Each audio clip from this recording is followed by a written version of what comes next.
Masyarakat Anti Korupsi Indonesia atau MAKI menduga tersangka tata kelola minyak mentah Riza Khalid telah 4 tahun berada di Malaysia dan menikahi kerabat kesultanan di salah satu negara bagian Malaysia. MAKI berharap Kejaksaan Agung segera menerbitkan red notice agar Riza Khalid bisa ditangkap. Koordinator MAKI Boyamin Saiman mengaku sempat bertemu sejumlah pihak di Kuala Lumpur yang mengaku pernah bertemu dengan Riza. Ia pun mengklaim menerima dokumen foto Riza bersama dengan Perdana Menteri Malaysia Anwar Ibrahim pada tahun 2022 saat bertemu dengan Raza Kedah. Selain red notice, saudara, Boyamin juga berharap Kejaksaan Agung melakukan ekstradisi terhadap Riza untuk mempermudah proses penangkapan. Dari rangkaian itu bahkan saya menemukan dokumen foto lama tahun 2022 di mana Riza Khalid bersama Anwar Ibrahim waktu itu belum jadi Perdana Menteri menghadap Raja Kedah. Dan artinya melihat dari situ ada kekerabatan dan ada keratan dari Riza Khalid terhadap elit-elit di Malaysia. Dan juga dugaannya telah menikah dengan kerabat kesultanan di negara bagian Malaysia, inisialnya J atau K. Dan itu sudah bahkan 4 tahun, 5 tahun yang lalu Riza Khalid diduga menikah dengan orang yang level bangsawan di Malaysia. Sehingga menurut saya ada privilege, ada merasa aman Riza Khalid di Malaysia.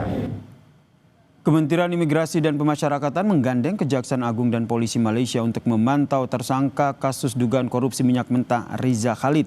Menteri Imigrasi dan Pemasyarakatan Agus Adrianto mengatakan Riza sudah meninggalkan Indonesia sejak Februari 2025 menuju Malaysia. Dari yang kita monitor, yang bersangkutan sudah meninggalkan Indonesia sejak Februari. Sekarang ini masih ada di Malaysia dan kita sudah komunikasi dengan imigrasi yang ada di Malaysia, termasuk dengan polisi dari Malaysia. Ya, kami juga koordinasi dengan Pak Jaksa Agung kemarin pada saat penyerahan pembahasan pengelolaan pembahasan kepada Kejaksaan Agung. Kami sudah komunikasi dan laporkan kepada beliau posisi yang bersangkutan ada di mana dan beliau sudah tahu yang bersangkutan. Kejaksaan Agung menetapkan pengusaha Muhammad Riza Khalid sebagai tersangka korupsi tata kelola minyak mentah dan produk kilang pada PT Pertamina, Subholding dan kontraktor kontrak kerja sama tahun 2018 hingga 2023 yang merugikan keuangan negara sebesar 285 triliun rupiah. Kejagung telah mengajukan permohonan pencegahan ke luar negeri terhadap Riza pada 10 Juli lalu bersamaan dengan ditetapkannya ia sebagai tersangka.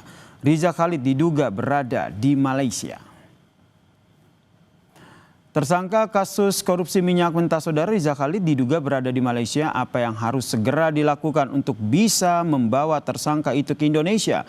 Kami membahasnya bersama dengan M. Yasin, Komisioner KPK periode 2007 hingga 2011. Selamat petang Pak Yasin. Selamat petang, Bu. Pak Yasin, ini informasi yang disampaikan oleh MAKI menduga bahwa Riza Khalid sebenarnya sudah berada di Malaysia. Apa yang menurut Anda harus segera dilakukan oleh Kejaksaan Agung untuk membawa pulang tersangka kasus korupsi ini? Ya, pertama kita menghargai atau mengapresiasi Kejaksaan Agung atas proaktif menangani kasus besar ini. Yang kedua, kita juga menghargai Kementerian Hukum dan HAM sudah berkoordinasi dengan Kementerian Hukum dan HAM yang ada di Malaysia, jalur keimigrasian untuk mengidentifikasi keberadaan dari Riza Khalid tersebut. Hal yang perlu kita tekankan, ya, red notice dan ASEANAPOL dan Interpol itu harus segera dilakukan kerjasamanya agar bisa memberikan informasi dan tindak lanjut dari penanganan buronan itu dengan cara menangkap yang bersangkutan dan diekstradisi ke Indonesia. Itu yang paling utama yang harus dikerjasamakan antara dua negara tersebut dengan bantuan kepolisian Indonesia, dan syukur sekali juga penegak hukum lain seperti KPK kan sering juga membantu kejaksaan. Jadi dalam hal melakukan penangkapan buronan, misalnya saja seperti buronan dari kejaksaan yang pernah ditangkap oleh KPK atas kesepakatan kerjasama untuk menangkap buronan itu. Jadi antara APH itu saya kira harus bekerja sama erat, kejaksaan, kepolisian, dan KPK.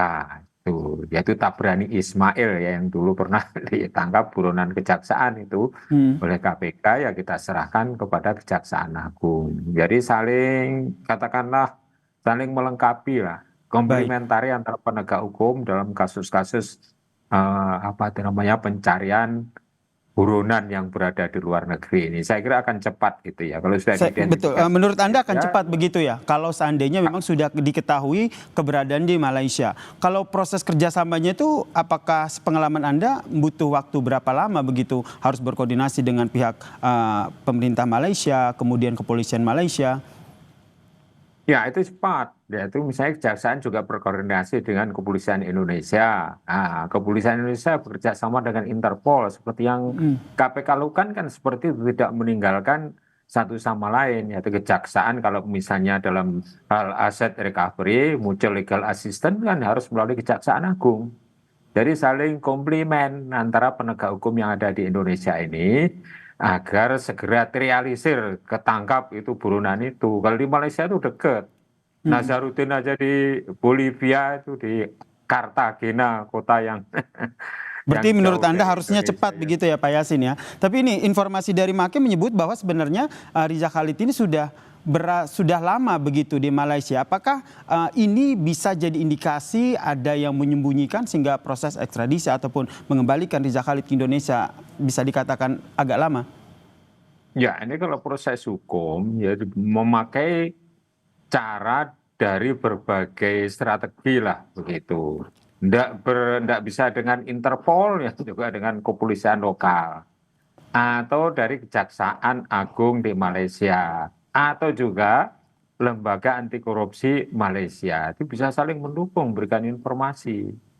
Kalau sudah dinyatakan seperti itu, red notice, kerjasama dengan Interpol, kerjasama dengan kepolisian lokal, kejaksaan, ya, antara Kementerian Hukum dan HAM, saya kira cepat itu kalau di Malaysia. Ya, pengalaman KPK dalam mengejar buronan itu kan tidak hanya di sekitar ASEAN saja kan, di luar ASEAN pun juga bisa kita temukan dan kemudian segera dibawa pulang dengan segala cara ya, strateginya ya, sampai kalau jauh seperti di Bolivia itu kan kita menyewa sendiri pesawatnya. Kalau pesawat komersial tidak mungkin.